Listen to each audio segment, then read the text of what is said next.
तो hello everyone. Start करते हैं चैप्टर 4 साइकोलॉजिकल डिसऑर्डर्स।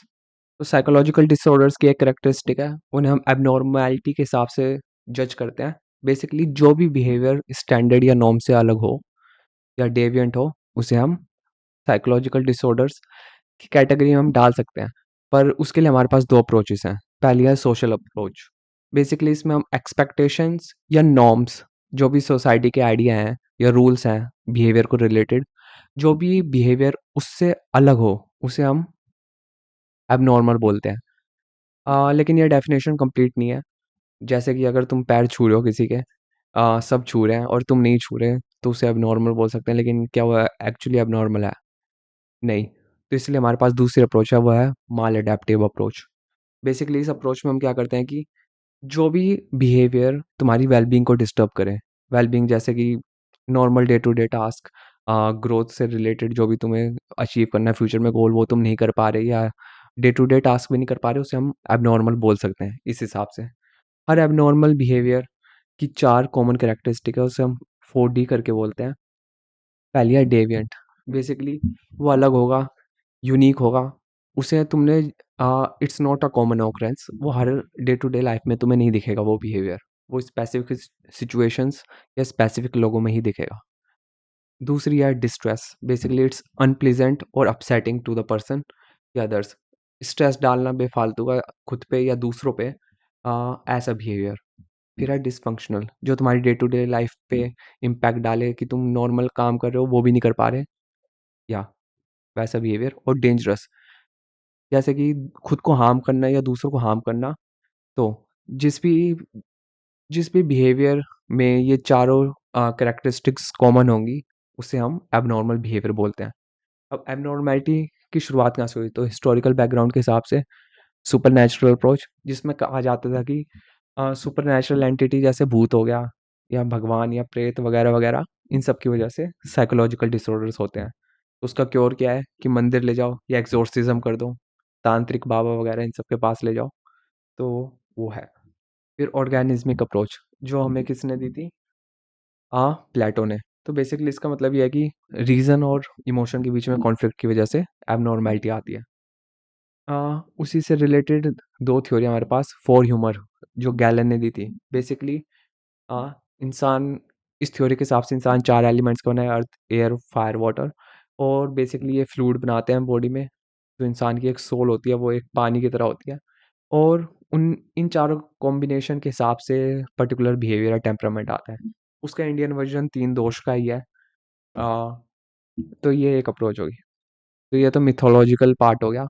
अब आते हैं साइंटिफिक पार्ट पे। बायोलॉजिकल अप्रोच, जेनेटिक या ब्रेन की एबनॉर्मैलिटी के हिसाब से जो भी उसमें प्रॉब्लम आए, उसकी वजह से जो भी बिहेवियर में प्रॉब्लम आए, उसे हम बायोलॉजिकल अप्रोच के अंदर डालते हैं। दूसरा है साइकोलॉजिकल अप्रोच, कॉन्शियसनेस में जो भी प्रॉब्लम आए, थिंकिंग में, परसेप्शन में, उससे रिलेटेड, तो वो उसके अंदर आता है। फिर सोशल अप्रोच, जिस भी बिहेवियर जिसकी वजह हो फैमिली का बैड एनवायरनमेंट, सोसाइटी का बैड एनवायरनमेंट वगैरह वगैरह, उसे हम सोशल। और इंटरेक्शनल अप्रोच, जिसे हम बायसाइको सोशल अप्रोच भी बोलते हैं, वो सबका कॉम्बिनेशन है। तो हिस्ट्री के हिसाब से हिस्टोरिकल पीरियड में तीन पीरियड हमारे पास: मिडल एजेस, जिसमें माना जाता था कि इंसान की जो भी मेंटल प्रॉब्लम्स है वो काले जादू या फिर उससे आती है, पोजेशन से। सुपरस्टिशन, विच हंट्स, ये सब हुए। फिर रेनेसांस आया, जिसमें हमने साइंस या रीज़न का यूज़ किया कि भाई ये सब फेथ वगैरह पे नहीं होता, साइंटिफिक मेथड का यूज़ करो। तो उसके हिसाब से क्या हुआ कि इंटरपर्सनल जो भी तुम्हारे आस-पास में लोगों के साथ से कॉन्फ्लिक्ट है, उसकी वजह से एबनॉर्मैलिटी आती है। फिर रिफॉर्म मूवमेंट, बेसिकली ट्रीटमेंट अच्छा नहीं हो रहा था लोगों का। उन्हें कोने में डाल के रखते थे सबको, जो भी एबनॉर्मल थे या मेंटली इल थे। तो उनके लिए ह्यूमनिज़्म मूवमेंट आई कि भाई इनको ढंग से ट्रीट किया करो, जैसे नॉर्मल लोगों को ट्रीट करते हो, फिज़िकल एलिमेंट वालों को। तो इसलिए अब डिसऑर्डर है तो उनका क्लासिफिकेशन भी हो। क्लासिफिकेशन हम कैटेगरीज़ बना के करते हैं कि 4-5 जो डिसऑर्डर है उनकी शेयर्ड कैरेक्टरिस्टिक है, मतलब ये तो कॉमन है। तो उसके बेसिस पे हम कैटेगरी बनाते हैं और फिर उन्हें कोडिंग दे देते हैं। तो उसके पर्पस 2 हैं कि उससे डिस्क्राइब करना कि क्या-क्या फीचर्स हैं, सिम्पटम्स हैं, और क्लासिफाई करना कि वो किस डिसऑर्डर के अंदर आता है। उसके लिए हमारे पास 2 सिस्टम है। डीएसएम, जो कि एपीए ने दिया था, यूएसए में काफ़ी यूज़ होता है, और दूसरा है आईसीडी, जो कि डब्ल्यूएचओ ने दिया था, जो इंडिया या ग्लोबल जगह हर जगह यूज़ होता है। हाँ, डीएसएम हम हमें पढ़ाते हैं यूनिवर्सिटियों में, और लेकिन प्रैक्टिस में तो आईसीडी यूज़ होता है ज़्यादातर। फैक्टर पे डिपेंड करते हैं कि कौन-कौन से फैक्टर हैं या मॉडल है जो एबनॉर्मल बिहेवियर को इफ़ेक्ट करते हैं। तो बायोलॉजिकल फैक्टर, वही बायोकेमिकल या हार्मोनल इम्बैलेंस बॉडी के अंदर, या माल न्यूट्रिशन या इंजरी वगैरह, जिसकी वजह से साइकोलॉजिकल डिसऑर्डर आ जाते हैं। न्यूरोट्रांसमीटर का हाई या लो होना, जैसे एंजाइटी में गाबा कम हो जाता है, और डिप्रेशन में सेरोटोनिन, और स्किज़ोफ्रेनिया में डोपामाइन हाई हो जाता है। तो ये उन्होंने कॉमन फैक्टर देखा कि बायोलॉजिकली ये हो रहा है बॉडी के अंदर जब इंसान को साइकोलॉजिकल डिसऑर्डर हो रहा है। तो जेनेटिक फैक्टर्स पे जाते हैं। जीन्स कैसे लिंक्ड है डिसऑर्डर से, मतलब तुम्हारे घर में किसी को हो गया डिसऑर्डर, साइकोलॉजिकल डिसऑर्डर, उससे तुम्हारी लीनेज पे क्या फ़र्क पड़ेगा? तुम्हारे आसपास में फैमिली में किस साइड पे क्या डिसऑर्डर है, उसका कितने परसेंटेज इफेक्ट पड़ा तुम पे? तो ये है हमारे पास। फिर आते हैं साइकोलॉजिकल फैक्टर्स। साइकोलॉजिकल एक्सप्लेनेशन, जिसका कोई टेंजिबल कॉज नहीं है, दैट हैपेंस ड्यू टू कि कॉन्शियसनेस में तुम्हारा थिंकिंग पैटर्न कैसा है, वगैरह वगैरह, या फिर जो भी तुम्हारे एक्सपीरियंसेस हैं। एक्सपीरियंस में आ गया मैटरनल डिप्राइवेशन, बेसिकली जो भी तुम्हारी मदर से रिलेटेड जो भी तुम्हारे इशू वगैरह हैं कि कैसा बिहेवियर था बचपन में, उसका तुम्हारे ऊपर क्या इम्पैक्ट पड़ा। तो ये आता है एक कॉज। दूसरा कॉज पेरेंट चाइल्ड की, मम्मी पापा के साथ कैसा रिलेशन था उनका, पेरेंटिंग स्टाइल कैसा था, वगैरह वगैरह। माल अडेप्टिव फैमिली स्ट्रक्चर, मतलब कि फैमिली में या नीड्स फुलफिल नहीं हो रही थी, पॉवर्टी थी, या फिर झगड़े हो रहे थे, वगैरह वगैरह, या अब्यूज़ हो रहा था, उसका क्या इफेक्ट पड़ा। स्ट्रेस, लाइफ में कितना स्ट्रेस है, अ, वगैरह वगैरह। ठीक है। तो टाइप ऑफ साइकोलॉजिकल मॉडल्स पे आते हैं। पहला मॉडल हमें दिया है साइकोडायनामिक मॉडल, जो कि सिगमंड फ्रॉइड ने दिया है। बेसिकली जो भी बिहेवियर है वो डिटरमाइंड किससे हो रहा है, वो है नॉन कॉन्शियस साइकोलॉजिकल पर्सन। तुम्हें पता ही नहीं, वो पहले से ही है तुम्हारी अनकॉन्शियस के अंदर, उसकी वजह से तुम्हें एबनॉर्मल बिहेवियर आ रहा है। ठीक है। और जो भी फोर्सेस हैं उनके बीच में कॉन्फ्लिक्ट हो रहा है। तीन सेंट्रल फोर्सेस कौन सी है? ईड ईगो, सुपर ईगो। ठीक है। अब बिहेवियर मॉडल पे आते हैं। बिहेवियर में क्या है हमारे पास? पैवलोव, स्किनर और बैंड्यूरा, तीनों ने एक-एक थ्योरी दिया है। कौन-कौन सी दिया है? क्लासिकल कंडीशनिंग, ऑपरेंट कंडीशनिंग और सोशल लर्निंग। ठीक है? बेसिकली इसका कहना ये है कि कंडीशनिंग, जो भी गलत सीखी तुमने, जो भी गलत एसोसिएशन सीखा बिहेवियर या थॉट के बीच में, उसकी वजह से एबनॉर्मल बिहेवियर आ रहा है। तो उस कंडीशनिंग को सही करोगे तो वो भी ठीक हो जाएगा। ठीक है? अब कॉग्निटिव मॉडल पे आते हैं, जो एलिस और बेक ने दी। एलिस ने दी थी आरईबीटी और बेक ने दी थी सीबीटी। ठीक है? तो बेसिकली कॉग्निटिव प्रॉब्लम, मतलब कि सोचने का गलत तरीका, इलॉजिकल तरीका, ओवर जनरलाइजेशन, कि ये कुछ गलत हुआ तो तुमने सबको ही गलत मान लिया, मतलब हर चीज़ को जनरलाइज कर दिया। जैसे कि अगर तुम्हें किसी ने एक इंसान ने धोखा दिया तो तुमने सोचा कि किसी पे ट्रस्ट नहीं करना, सारे लोग गलत हैं, तो वो एक ओवर जनरलाइजेशन होगी। ठीक है? ह्यूमनिस्टिक मॉडल, रोजर्स ने और मैस्लो ने, बेसिकली उन्होंने कहा कि तुम अपना जितना बेहतर कर सकते हो, अगर तुम उतना ना करो, एक्चुअलाइज़ ना हो, सेल्फ एक्चुअलाइज़ ना हो, तो उसकी वजह से साइकोलॉजिकल डिसऑर्डर आ जाते हैं। Okay, cool. तो एक्जिस्टेंशियल मॉडल, बेसिकली जब तुम्हारी एग्जिस्टेंस में या लाइफ में मीनिंग नहीं रहता, तुम्हारे पास कोई पर्पज़ नहीं रहता, उसकी वजह से तुम्हारे पास डिसऑर्डर आ जाते हैं। ठीक है? इसमें सोशल कल्चरल मॉडल, इसमें हमें क्या है कि एनवायरनमेंट से जो भी स्ट्रेस तुम्हारे ऊपर आता है, जैसे वॉर होगी, वायलेंस होगी, अब्यूज़ हो गया, अनएम्प्लॉयमेंट हो गया, वगैरह वगैरह, या सोशल चेंज हो गया, कोई मूवमेंट चल रही है, रेवोल्यूशन, दंगे वगैरह, उनकी वजह से जो भी स्ट्रेस बनता है, उस स्ट्रेस की वजह से जो डिसऑर्डर आते हैं, वो इस मॉडल के अंदर आते हैं। ठीक है? ये मॉडल उनको उस तरीके से एक्सप्लेन करने की कोशिश करता है। Dialysis stress model. ठीक है? तो बेसिकली इसके 3 कंपोनेंट है। इसका कहने का मतलब है कि हर एक इंसान का एक प्रीडिस्पोज़िशन होता है, मतलब एक थ्रेशोल्ड होता है जिसके बाद उसे डिसऑर्डर बनने शुरू हो जाते हैं। कुछ का हाई, कुछ का लो, और वो डिपेंड करता है कि इंसान का स्ट्रेस कितना है लाइफ में। तो अगर स्ट्रेस ज़्यादा होगा, वो थ्रेशोल्ड से ज़्यादा होगा, तो इंसान डिसऑर्डर के अ, वल्नरेबल होगा उस डिसऑर्डर में एंटर करने के। ठीक है? अब मेजर साइकोलॉजिकल डिसऑर्डर्स पे आते हैं। Anxiety disorder. तो basically it's more like emotion, emotion of fear, worry कि क्या होगा। It's very vague. Physiological symptom है कि स्वेटिंग, हार्ट रेट ज़्यादा आना, सांस कम होना, चक्कर आना, वगैरह वगैरह। इसका एक सब पार्ट है हमारे पास, क्या? Generalise anxiety disorder. तो इसमें क्या आएगी, प्रोलॉन्ग्ड और वेग एंजाइटी रिगार्डिंग और इंटेंस फियर। कुछ ऑब्जेक्ट नहीं, किसी चीज़ के बारे में नहीं, बस है एंजाइटी, उसका कोई पर्टिकुलर कॉज नहीं, या फिर किसी चीज़ से वो इलिसिटेड नहीं, अंदर से ही आ रही है, ठीक है। सिम्टम्स के हाइपर विजिलेंस, मतलब कि डर में वो एकदम चौकन्ना रहेगा, हर चीज़ को स्कैन करेगा। मोटर टेंशन की, बॉडी में टेंशन रहेगी, रिलैक्स नहीं कर पाएगा, और वरी रहेगी फ्यूचर के रिगार्डिंग।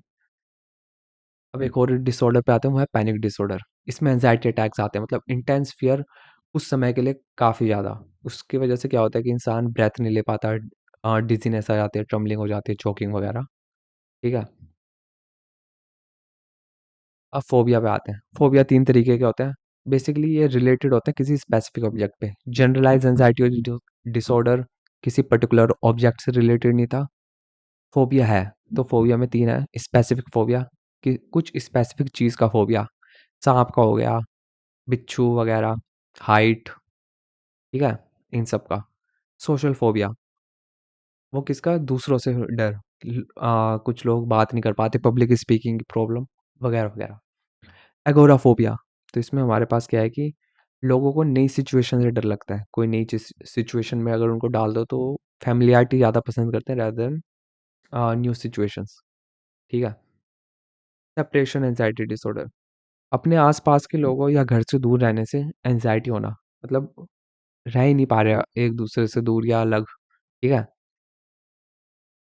अब अलग डिसऑर्डर है सिलेक्टिव म्यूटिज़्म, मेडिकेशन इंड्यूस्ड वगैरह-वगैरह।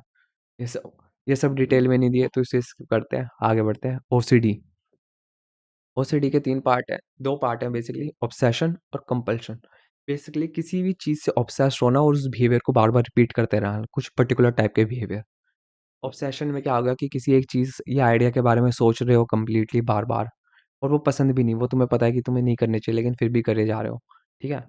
और कंपल्सिव बिहेवियर, कुछ भी उस आइडिया से रिलेटेड जो एंग्ज़ायटी हो रही है, उसको कम करने के लिए जो बिहेवियर है, उसे कंपल्सिव बिहेवियर कहते हैं, ठीक है?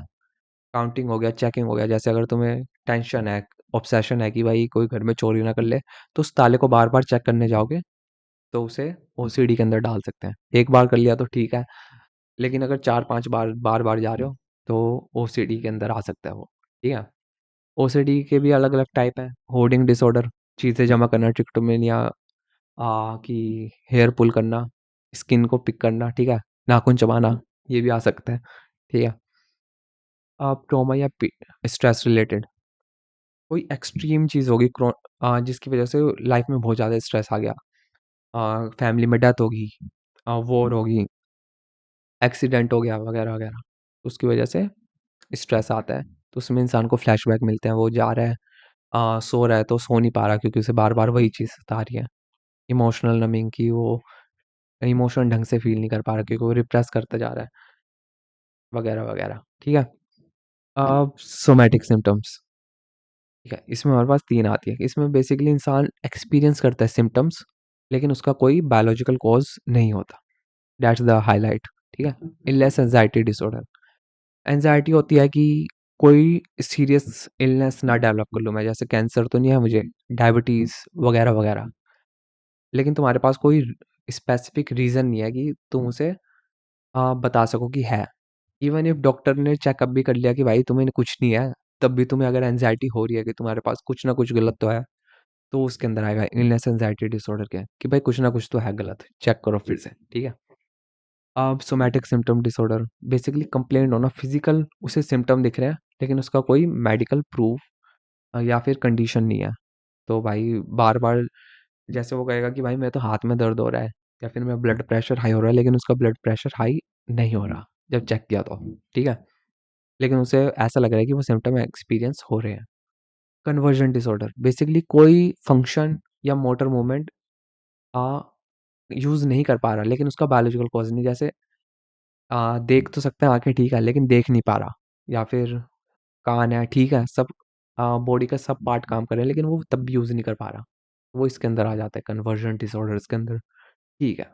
डि डिसोशिएटिव डिसऑर्डर्स, ओके।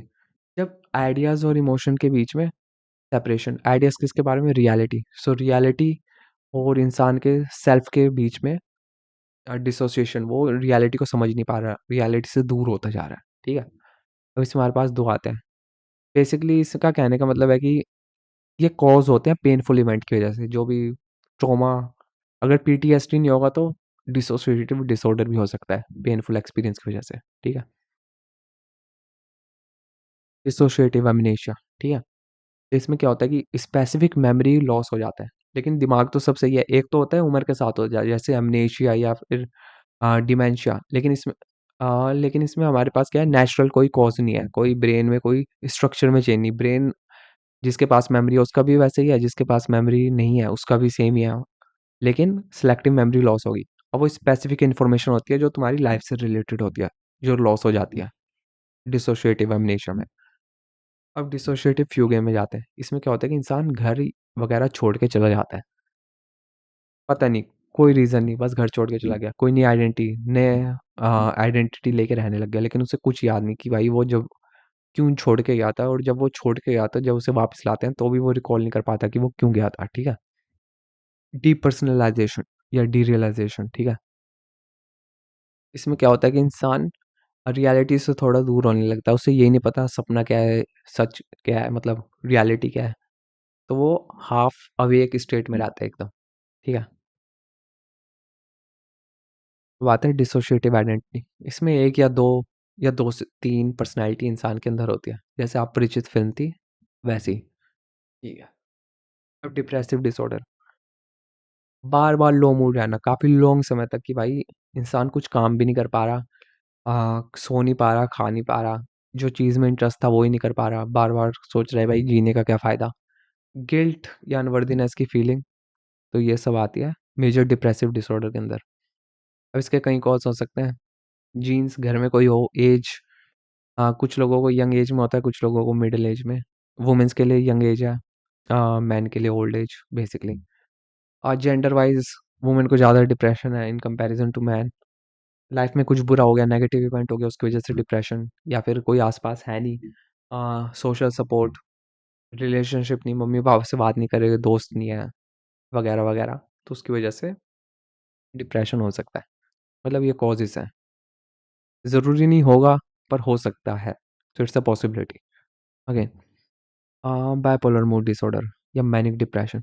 तो बेसिकली इसमें इंसान के काफ़ी हाई लेवल के मूड स्विंग्स होते हैं। या तो इंसान बिल्कुल डिप्रेस रहेगा, दूसरे पल खुश। जैसे एक दिन एकदम डिप्रेशन में है, अगले दिन खुश, तीसरे दिन फिर से डिप्रेशन। तो ऐसे पीरियोडिक रहता है, मतलब 1 हफ्ता डिप्रेशन, 1 हफ्ता खुश, बहुत खुश। लेकिन उसका कोई कॉज़ नहीं होता। क्यों डिप्रेस्ड है, क्यों खुश है, बस है तो है। बाइपोलर 2, खैर ये इसका सब वेरिएंट है, लेकिन इसमें मेनिया है, ये जो हाई लेवल का मूड है वो उतना हाई नहीं होता, लेकिन डिप्रेशन रहता है। और साइक्लोथेमिक, इसमें सिक्लिकल होता है, जितना डिप्रेशन होगा उतना मेनिया भी होगा, लेकिन सिक्लिकल होता है। इसमें स्पेसिफिक वो साइकिल होती है, ऊपर दोनों में साइकिल नहीं होती, ऊपर दोनों में रैंडमली हो सकता है, ठीक है? अब सुसाइड, इसमें क्या होता है कि इंसान अपनी जब जान ले लेता है तो उसे हम सुसाइड कहते हैं। ओके, इंसान सुसाइड क्यों कर सकता है? ऑब्वियसली वो डिप्रेशन में है, इसलिए कि उसकी होप नहीं है कि ज़िंदगी में क्या करना है। उसे लगता है कि वो कुछ नहीं कर सकता, या फिर ज़िंदगी रहने लायक नहीं है, ठीक है?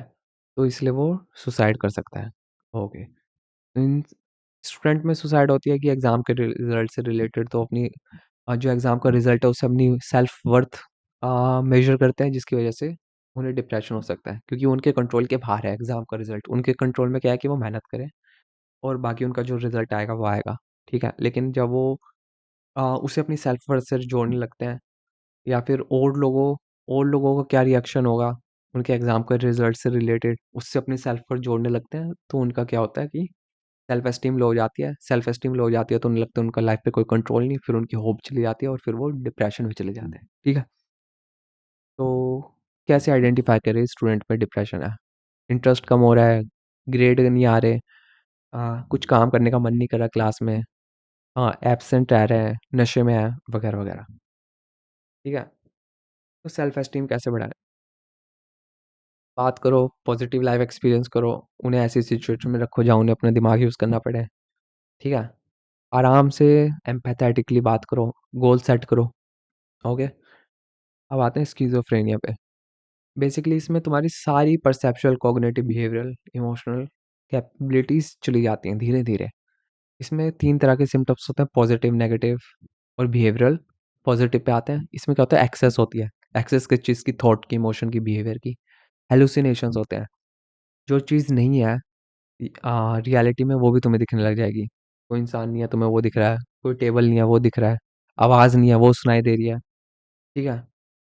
कुछ है नहीं, तुम मुँह से भी टच कर पा रहे हो वगैरह-वगैरह, ठीक है? कोई है, स्मेल नहीं है, वो स्मेल आ रही है, औरों को नहीं आ रही, ठीक है?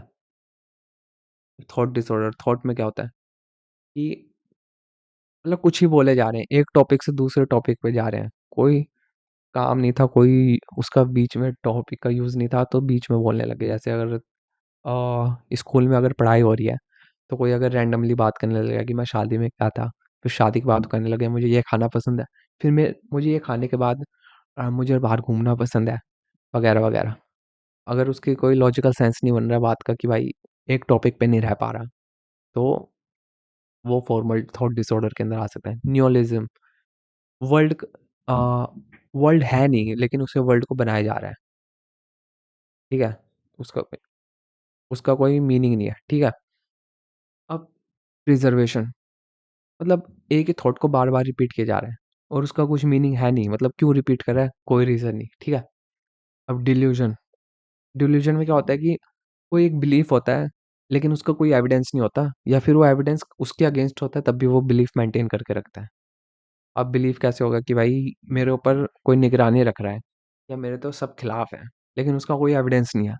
या रेफ़रेंस, रेफ़रेंस में क्या होगा कि भाई किसी ने कोई छोटी-सी भी चीज़ कर ली, उससे स्पेशल मीनिंग अटैच कर रहा है। जैसे कि भाई किसी लड़की ने भाई हँस के बात कर ली, तो भाई ये तो प्यार में है। तो ये हो गया एक मीनिंग, ठीक है? तो ग्रैंडियर क्या हो गया? Believing oneself to be specially empowered, कि भाई मैं सबसे स्पेशल हूँ, बाकी सब यूँ ही हैं, ठीक है? उसका भी कोई रीज़न नहीं, क्यों स्पेशल हो, किस वजह से स्पेशल हो, वगैरह-वगैरह। कंट्रोल, कि भाई मेरी ल मेरी ज़िंदगी में हाथ में नहीं, और लोग कंट्रोल कर रहे हैं पीछे से, लेकिन कौन कर रहा है? उसका भी कोई एविडेंस नहीं। इनएप्रोप्रिएट इफ़ेक्ट, ऐसे इमोशन दिखाना जो सिचुएशन के सूटेड ना हो, जैसे कोई मर गया तो हँसने लग जाना, ठीक है? अब नेगेटिव सिम्पटम क्या हो गया? इसमें थॉट, इमोशन, बिहेवियर का डेफ़िसिट या कम होना। ज़्यादातर इमोशन का कम होना, जैसे कि इमोशनल एक्सप्रेशन नहीं हो रहा है, या फिर कोई इमोशन है ही नहीं, तो वो हो गया। एल्गोलिया, एलोगिया, तो उसमें क्या होता है कि बोल नहीं पा रहे, बीच में आवाज़ रुक जा रही है, वगैरह-वगैरह। सोशल विथड्रॉल, अपनी फैंटेसी में है, किसी से बात नहीं कर रहे, कुछ भी। जो सिचुएशन है उसमें कभी ध्यान नहीं। जैसे कोई गाड़ी चला रहा है, वो फैंटेसी में चला गया, एक्सीडेंट हो गया, तो वो उसके अंदर आ सकता है, ठीक है? अब साइकोमोटर सिम्पटम्स, इसमें कैटाटोनिया, इसमें क्या, एब्नॉर्मल मूवमेंट काफ़ी लंबे समय के लिए बॉडी की। पोस्चर हो गया, कोई अजीब ही तरीके से बैठे हुए हैं, घंटों-घंटों, ठीक है? रिजिडिटी, इसमें क्या हो गया, अ सीधे बैठे हुए हैं, बिल्कुल टेंस, लेकिन रिलैक्स नहीं कर पा रहे। स्टूपर, मोशनलेस, शांत बैठे हुए हैं, काफ़ी घंटों-घंटों, वो भी हो गया, ठीक है? न्यूरो डेवलपमेंटल डिसऑर्डर्स, ये वो डिसऑर्डर है अ, जो कि डेवलपमेंट होने के टाइम पे आते हैं, ज़्यादातर चाइल्डहुड में, कि वो जब डेवलपमेंटल स्टेज के टास्क कंप्लीट नहीं कर पा रहा, जो उसके एज के दूसरे बच्चे कर पा रहे हैं नॉर्मली, तो उन डिसऑर्डर्स को हम क्लासिफाई करते हैं न्यूरो डेवलपमेंटल। सबसे कॉमन है attention deficit hyper activity disorder. इसमें क्या होता है कि अटेंशन नहीं दे पा रहा, क्लास में फोकस नहीं कर पा रहा, एक चीज़ पे कंसंट्रेट नहीं कर पा रहा, थॉट डिसऑर्गेनाइज्ड है, काफ़ी इम्पल्सिव है, एक जगह से दूसरी जगह कूदते रहते हैं, ऐसे बच्चे। इम्पल्सिव, कंट्रोल नहीं है, सेल्फ कंट्रोल नहीं है, कोई चीज़ चाहिए तो चाहिए। जैसे चीनी है तो चीनी बार-बार खाते रहेंगे, या फिर गेम है, गेम पे लगे रहेंगे, तो इम्पल्सिव वगैरह। जिससे उनकी लाइफ़ की हेल्थ ख़राब हो रही है, या फिर पढ़ाई ख़राब हो रही है, और भी सोशल रिलेशनशिप्स नहीं बना पा रहे दूसरे लोगों के साथ, तो हम एडीएचडी के अंदर डाल सकते हैं। ऑटिज़्म, सोशल इंटरैक्शन या कम्युनिकेशन में प्रॉब्लम, मतलब बोल नहीं पा रहे ढंग से, कम्युनिकेट नहीं कर पा रहे, दूसरों से रिलेट नहीं कर पा रहे, दूसरों की फीलिंग्स नहीं समझ पा रहे, वगैरह-वगैरह, ठीक है? रिपिटेटिव बिहेवियर, मोटर मूवमेंट्स वगैरह, जो नॉर्मल इंसान नहीं करेगा, वो ये करेंगे जैसे कि ऑब्जेक्ट को लाइन करने लग गए, डब्बे हैं तो डब्बे को अरेंज करने लग गए विदाउट एनी रीज़न, ठीक है? या फिर हाथ बार-बार घुमाने लग गए, कभी-कभी सर मारने लग गए सर। तो ऑटिज़्म उन लोगों में ज़्यादा कॉमन है जो इंटेलेक्चुअली डेफ़िसिट है, जिनमें इंटेलिजेंस की बिलो एवरेज इंटेलिजेंस है। इससे हम आते हैं इंटेलेक्चुअल डिसेबिलिटी पे, ठीक है? ये रहा, ठीक है। Intellectual disability basically below average intelligence, 70 से लेस आईक्यू। कम्युनिकेशन में प्रॉब्लम आती है, सेल्फ केयर में प्रॉब्लम आती है, एकेडमिक स्किल्स में और काम से रिलेटेड प्रॉब्लम आती है। तो एरिया ऑफ फंक्शनिंग और ये हमारे पास 3 कैटेगरी है, ठीक है? कौन-कौन सी? Mild, moderate, severe. अब इसमें तुम्हें कुछ नहीं करना, सेल ऑब्वियसली जिसका आईक्यू ज़्यादा होगा उसके ज़्यादा एबिलिटी होगी, जिसका आईक्यू कम होगा उसमें कम एबिलिटी होगी इन सब एरियाज़ में। तो जैसे माइल्ड वाले में ज़्यादा होगी सेल्फ हेल्प, कि अपनी केयर कर सके, सफाई वगैरह अपने आप को ग्रूम कर सके, नहा सके वगैरह-वगैरह, वो खुद कर सकता है। लेकिन सीवियर वाला नहीं कर पाएगा, उसे दूसरे की हेल्प चाहिए होगी, ठीक है? कम्युनिकेशन, कम्युनिकेशन माइल्ड वाले का बढ़िया होगा इन कंपैरिज़न मॉडरेट, सीवियर वाले का होगा ही नहीं, ठीक है? एकेडमिक्स, ऑब्वियसली माइल्ड वाला थोड़ी हेल्प से कर पाएगा, मॉडरेट वाले को थोड़ी और हेल्प चाहिए होगी, सीवियर वाला बहुत ही कम कर पाएगा, ठीक है? सोशल स्किल्स भी सेम ही है, कम होते जाएगी, लेफ्ट टू राइट कम होते जाएगी, ठीक है? वोकेशनल, वोकेशनल एम्प्लॉयमेंट कोई होल्ड कर पाएगा, बाकी लास्ट वाला नहीं कर पाएगा, सीवियर वाला। तो ये हमारे पास specific learning disorder, specific information या उसका परसीवमेंट में प्रॉब्लम, ठीक है? Basic skills, skill writing, mathematics, इसमें हम स्पेसिफिकली नहीं जा रहे कि भाई डिसग्राफिया है, डिसकैलकुलिया है, डिसलेक्सिया है, क्या है? तो इसमें हम जो भी सबका कॉम्बिनेशन को हम क्या डाल रहे हैं? लर्निंग डिसऑर्डर्स के अंदर, ठीक है? अब इम्पल्सिविटी के अंदर और डिसऑर्डर आ गए। अब ये कंडक्ट डिसऑर्डर्स के अंदर बात करते हैं हम, ठीक है? ऑपोजिशनल डिफाइंड मतलब बेफालतू में रेबेलियस, उसका कोई तुक नहीं, कोई जगह नहीं, लेकिन बेफालतू में उँगली करनी हर जगह, ठीक है? तो वो उसके अंदर आ गया कि भाई डिसोबीडिएंट रहना है, रूल कोई फॉलो नहीं करना, दूसरे की तरफ वॉयलेंस यूज़ करनी है, एक चीज़ ठान ली तो ठाननी है, पर क्यों ठाननी है? उसका कोई लॉजिकल रीज़न नहीं है बेसिकली। कंडक्ट डिसऑर्डर या एंटी सोशल बिहेवियर, तो इसमें क्या होता है कि भाई जो भी नॉर्मल रूल्स या रेगुलेशन है, उन्हें फॉलो नहीं करना। जैसे अगर कोई स्पीडिंग की लिमिट है तो उस स्पीडिंग की लिमिट को तोड़ना है, दारू नहीं पीनी तो दारू पीनी है एज से पहले, क्या है? वगैरह-वगैरह। अगर ऐसे बिहेवियर अलग तरीके के हैं, वर्बल हो गया, नेम कॉल करना, गालियाँ देना, फिज़िकल लड़ाई करना, हॉस्टाइल, सर फोड़ देना किसी का, झगड़े करना जिससे दूसरे को चोट लगे, प्रोएक्टिव बुलिंग करना साथ में मिलके दूसरों की, तो वो प्रोएक्टिव अग्रेसिव बिहेवियर के अंदर आ गया, ठीक है? अब फीडिंग और ईटिंग डिसऑर्डर की बात करते हैं। इसमें हमारे पास है एनोरेक्सिया नर्वोसा, ये काफ़ी फेमस है। तो इसमें क्या होता है कि हम जो क्ला वो अपनी बॉडी में से रिलेटेड इतना इनसिक्योर है सामने वाला इंसान कि वो खाना ही छोड़ देता है धीरे-धीरे। वो ट्राई करेगा कि कम से कम खाए, जिसकी वजह से वो वेट का लॉस होने जाता है, स्टार्व करने लग जाता है, मर भी सकता है, ठीक है? बुलिमिया नर्वोसा, इसमें क्या होता है कि इंसान बहुत खाता है और फिर मेडिसिन की मदद से वो उसे वॉमिट कर देता है या नॉर्मली भी वॉमिट कर देता है। तो ये है।